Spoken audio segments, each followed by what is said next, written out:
Hey everyone, a little bit of a different locale for those of you who are not new to the channel. I am actually spending some time with my family. Linda and I traveled to Chicago to spend time with my nephew for his second birthday, hang out with my sister, brother-in-law. My parents are in town. We're going to see her parents. So we're on the move, but I figured this was a great time to do a reading roundup, unedited this time.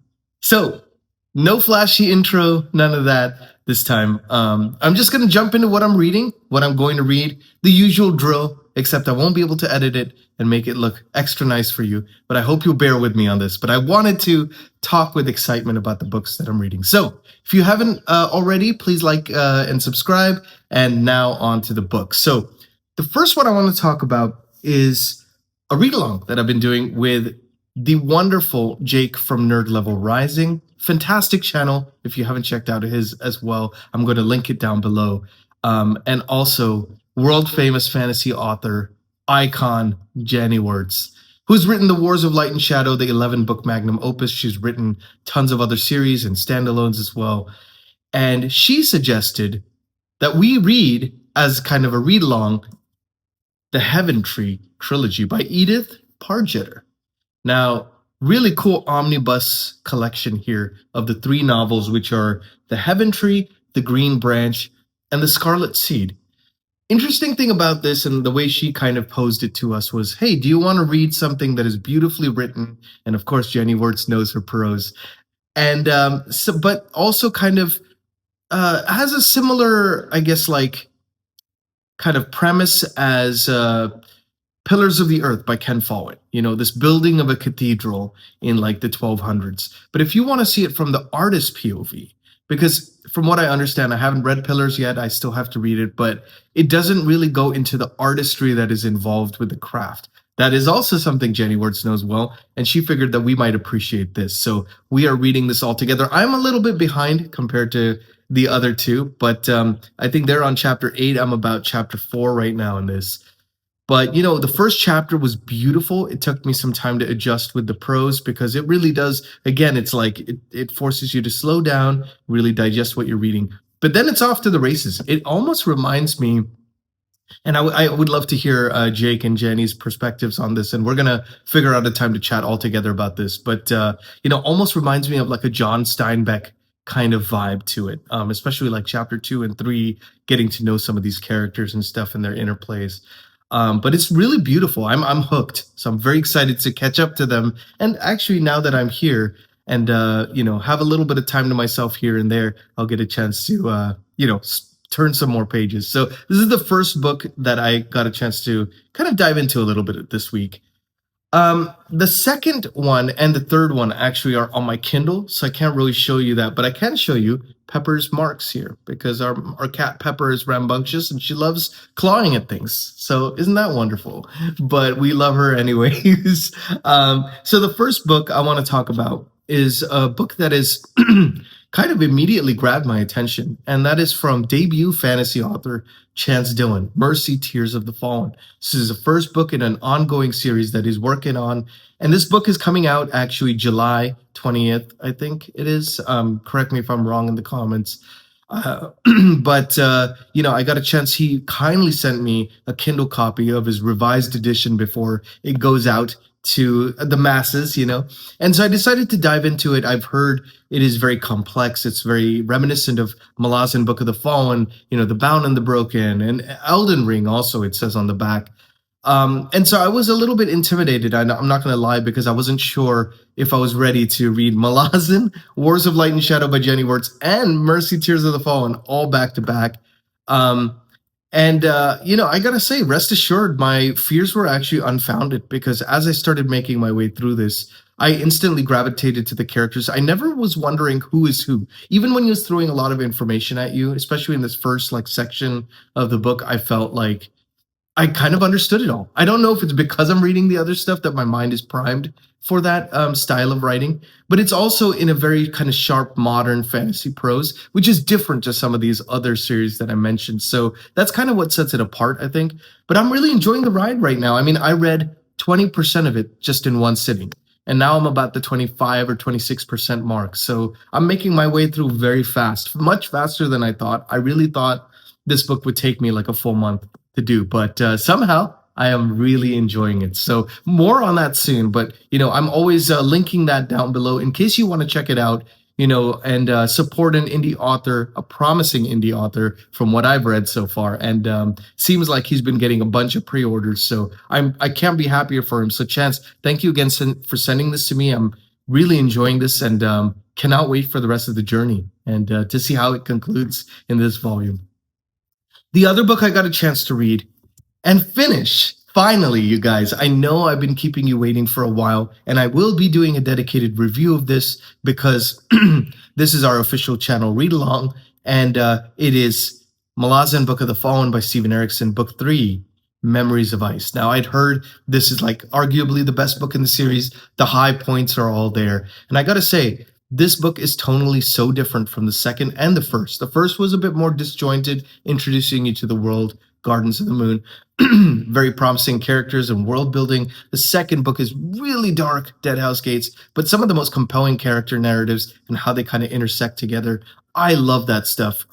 Seeing something from a historian's perspective, from a warlord's perspective at the same event.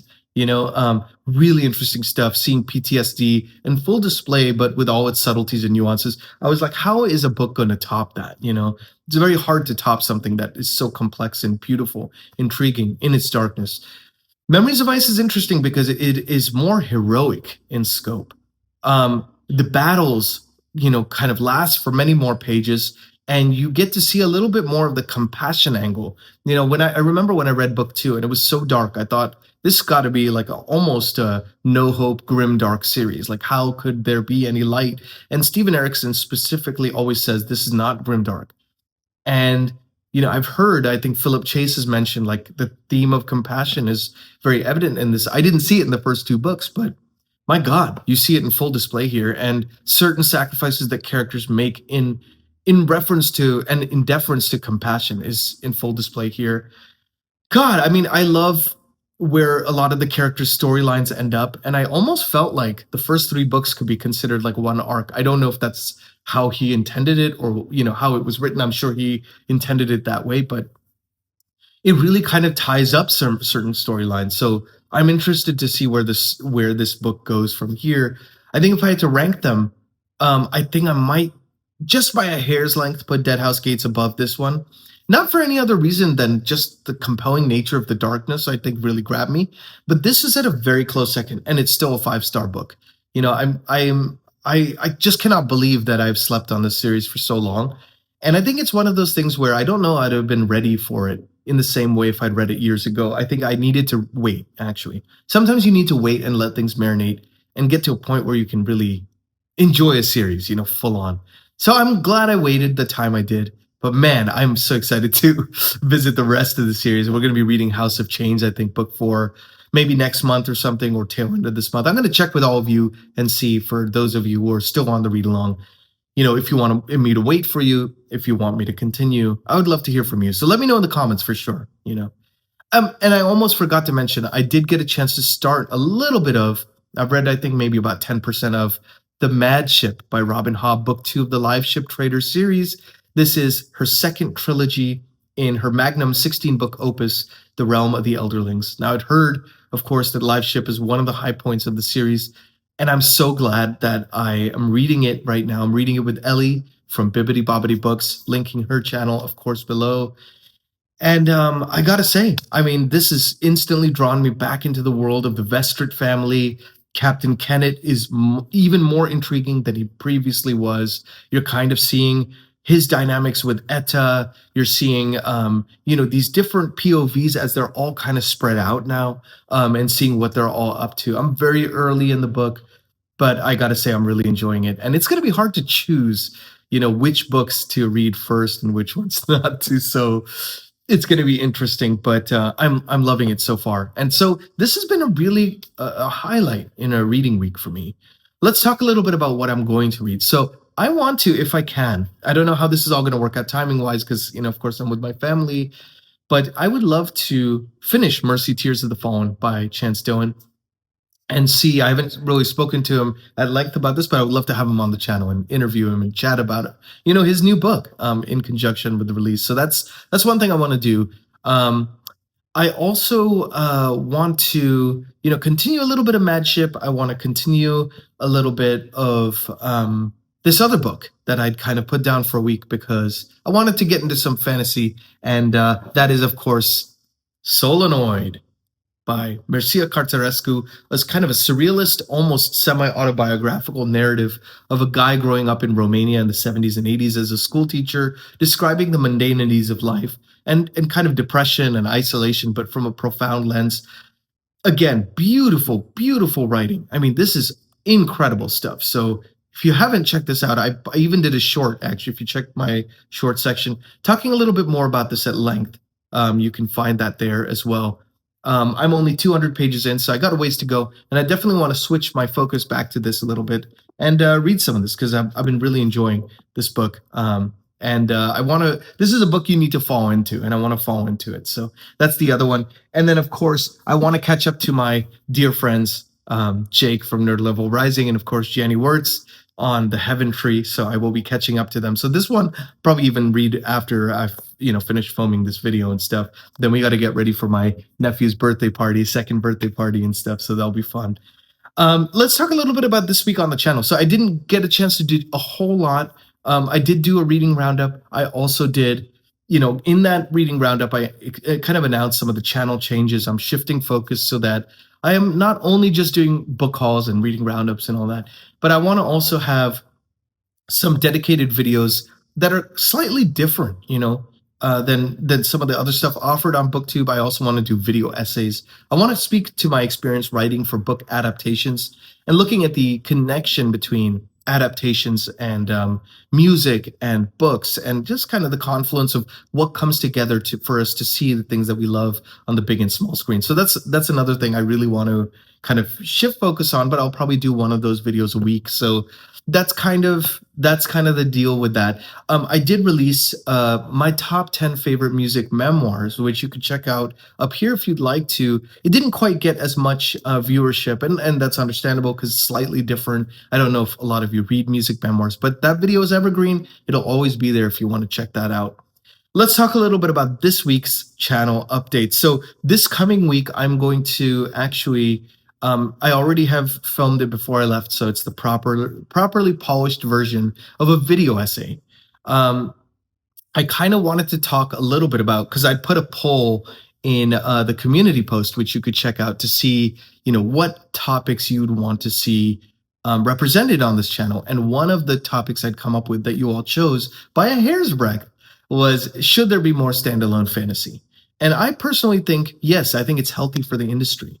I think it's healthy for the publishing industry. I think it's healthy for the Hollywood industry. And I talked about my experience and then also my understanding of standalone fantasy and why we need it more. And so you can check that out on Friday. That's going to be out on Friday at 9 a.m. Speaking of which, that's another channel change I'm going to be doing. I've always been putting up my videos at 8:15 a.m. Pacific Standard Time. I'm going to try to move it to 9 a.m. Pacific Standard Time. That should be noon on the East Coast, and that is, I think, 5 p.m. UK time. Always trying to do my timings in my mind, but in mental math. But yeah, I figured I want to see if that kind of changes, because I know, looking at my data analytics, which I like to see, and it's like, when are my audience most on? I think that might kind of coincide just a little bit better. So I'm going to try it as an adjustment. But so that video will be up Friday. If there's time for Wednesday, and I don't know if I'm going to be able to get my family involved, because I kind of wanted to do something special and maybe interview them about their favorite books too, in case that's something you want to see. They're a little bit more camera shy than I am, so let's see if that actually happens. But yeah, so that's what's been going on with the books. Let's just talk a little quickly about the music as well. So I'm still waiting on a couple contractual things, so can't really speak to that too much. I did finish a new version of the short film. It's horror comedy called Ifrit, which I've been working on with some very talented filmmakers and producers. So, kind of did some polishing on that before I left. I also had a great meeting with a video game developer about a potential new project, which I'm very excited about. But now it's just on to family time, gonna hang out with my nephew and my family. And it's great. Linda gets to be here and meet him for the first time and just like, all of us hang out together, celebrate his birthday. Gonna be here till about Wednesday. Then Wednesday morning, we're renting a car, driving about 4 hours down to a small town called O'Fallon, Illinois, very close to like St. Louis, Missouri, and go spend some time with Linda's family. So that'll be really, really fun. Then we come back on Sunday early morning, I think. And then the videos continue as always. So let me know what you think about all these reads. I would love to hear from you. I always love making this a dialogue. I never want to just talk at you and leave. I answer every comment. I love chatting with you. It's the most fun thing about Booktube, isn't it? Is that we all find that we can't find sometimes in real life the ability to chat with people who are as avid readers as we are, right? So it's nice to have that. And if you want deeper discussions, Discord channel is open for all down below as well. It is an honor to be able to chat with you guys. And thank you for being here. I'm Nikhil with Shelf-Esteem. Please be good to yourselves. Please be good to each other. I'm glad I didn't mess this video up too badly, I don't think, from not being able to edit. But hope you enjoy this. I look forward to seeing you either Wednesday if I can swing this family video, but then definitely on Friday for that video essay. Stay tuned. Take care.